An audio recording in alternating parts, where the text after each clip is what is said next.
For years, the house at the end of Watford Grove had become a local eyesore.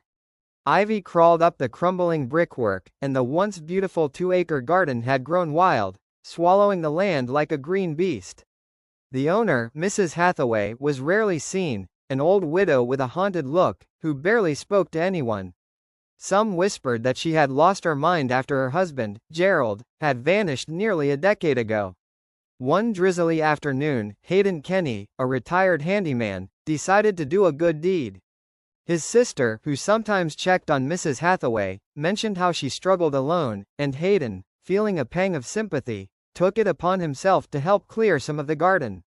He knocked on her door and offered his services, expecting a polite refusal. To his surprise, she agreed, her pale eyes darting to the window as if afraid of the outside world.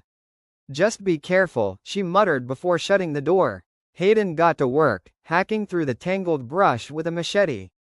It was exhausting labor, but something about it felt right, like he was reclaiming a forgotten piece of history. After hours of cutting, he struck something solid beneath the dirt.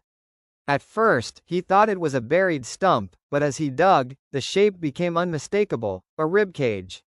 A human ribcage. His breath hitched. He kept digging, and soon, a full skeleton emerged, curled in a fetal position, wrapped in rotted fabric. The air around him felt heavy. A terrible realization settled in his stomach: Gerald Hathaway had never left town.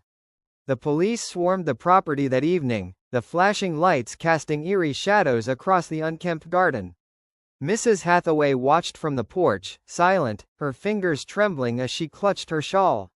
The real shock came a few days later when detectives arrested Harold and Mavis Donovan, the elderly couple who lived next door. They had been Gerald's closest friends. Nobody had suspected them, two frail old souls who spent their days tending roses and feeding birds. But the investigation revealed Gerald had discovered they had swindled him out of thousands, threatening to expose them. One night, they lured him into their home under the guise of a friendly drink. He never walked out. In the end, it was pure chance that brought the truth to light, a simple act of kindness, a man clearing an overgrown garden. And all along, beneath the wild tangle of nature, the past had been waiting to be unearthed.